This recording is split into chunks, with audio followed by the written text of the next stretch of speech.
तो आप ये बता रहे थे कि आप ऑडियो विजुअल प्रोग्राम्स करते हैं। आपकी एक बहुत खास बात ये है कि आप देशभक्ति से जो रिलेटेड है, आप उसका भी एक कार्यक्रम करते हैं। उसके बारे में हमें थोड़ा डिटेल में बताइए। जैसा कि कहा, मेरे फिल्मों में मेरा पैशन रहा है, मतलब फिल्मों से काफ़ी लगाव रहा है, काफ़ी फिल्में देखता हूँ। जब फिल्में देखते देखते ऐसे लगा कि अगर फिल्म के माध्यम से, जैसे फिल्म एक प्रबोधन करने का एक सशक्त माध्यम है, तो क्यों ना हम इस माध्यम से हम कुछ कर पाए। जी। तो मैंने सोचा कि चलो, हम लोगों को वैसे फिल्मों में रुचि होती है, तो मैंने अपने ऑडियो विजुअल प्रोग्राम करने शुरू कर दिए। जी।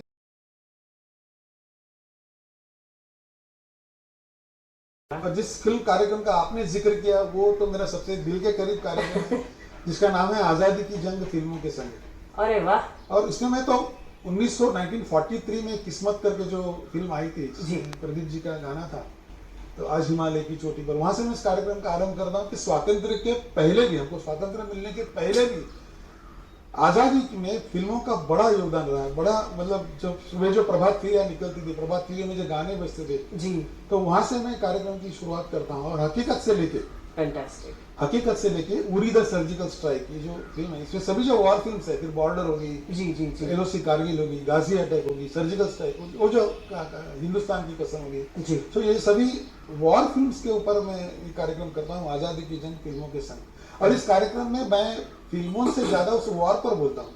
अच्छा, मतलब जो बॉर्डर फिल्म बनी है वो किस वॉर पर बनी है, और उसमें सुनील शेट्टी ने जो रोल किया वो असल में वो मेजर जनरल कौन थे, या फिर सनी देओल ने जो भूमिका निभाई वो कौन थे, तो उनकी मैं फोटोज दिखाता हूँ कि देखो ये भूमिका सनी देओल ने की थी, ये भूमिका जो है वो सुनील शेट्टी ने की थी। क्या बात है। और मुझे कहने में बड़ी खुशी होती है कि मेरा कार्यक्रम देखने के बाद मुझे ऐसे एक दो फोन में आए थे कि आपका कार्यक्रम देखने के बाद हमने बॉर्डर फिल्म फिर से देखी। अच्छा। और हमको ज्यादा अच्छी तरह से समझ में, we could relate the film Border. जैसे वॉर फिल्म हम देखते हैं और अन्य वॉर फिल्म की तरह देख के, एक मूवी की तरह देख के हम बाहर निकलते हैं, लेकिन वो वॉर को रिलेट करना, गाजी अटैक एग्जैक्टली क्या होता है, क्यों गाजी अटैक हुआ, उसके लिए क्या स्ट्रेटेजी की गई, ये फिल्मों में मुझे दिखाते हैं, लेकिन जब मैं असल में बताता हूँ कि इस तरह से गाजी अटैक हुआ था, तो वो ज्यादा रिलेट कर पाते हैं। तो हकीकत से लेके उरी द सर्जिकल स्ट्राइक तक ये पूरा कार्यक्रम में आज़ादी की जंग फिल्मों के संग करता हूँ।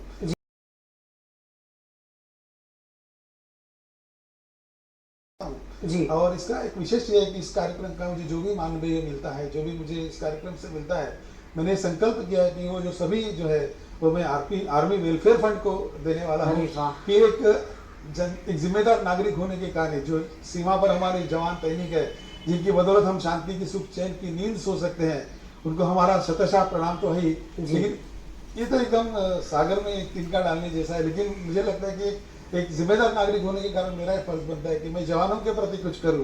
तो आज़ादी की जंग फिल्मों के संग माध्यम से मुझे जो भी मिलता है, तो ये मेरा संकल्प है कि मैं वो सभी आर्मी वेलफेयर फंड को। क्या बात है, मतलब आप मल्टी फैसेटेड पर्सनैलिटी है।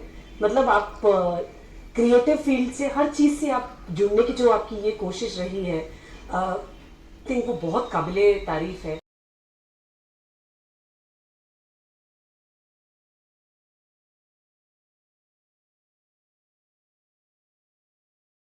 जो फिल्मों के प्रति भी आपकी ये जो रुचि है, उस रुचि को भी आप नेक्स्ट स्टेप ले गए हैं।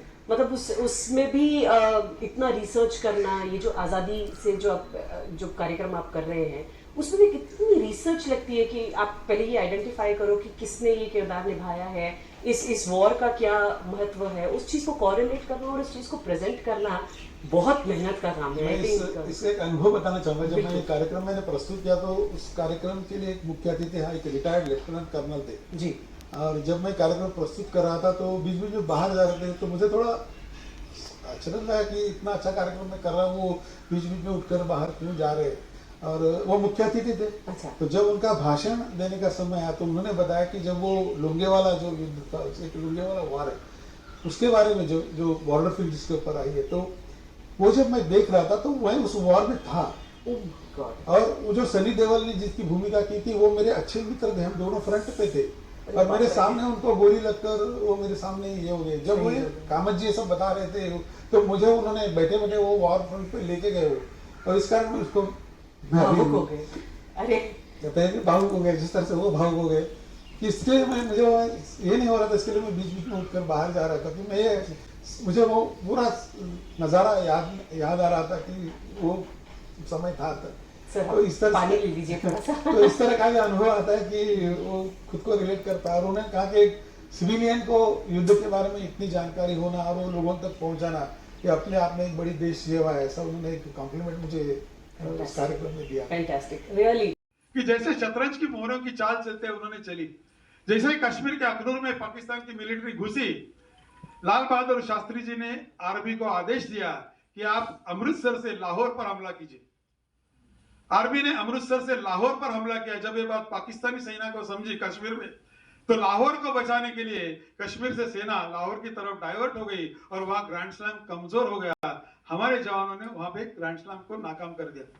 छोटी सी जो आपकी ये कोशिश है, हर माध्यम से क्रिएटिव फील्ड से जुड़े रहना, देश को अपने जिस भी तरीके से हो आप देश को ये जो देने की कोशिश कर रहे हो वापस, ये रियली बहुत काबिले तारीफ है। Hats off sir.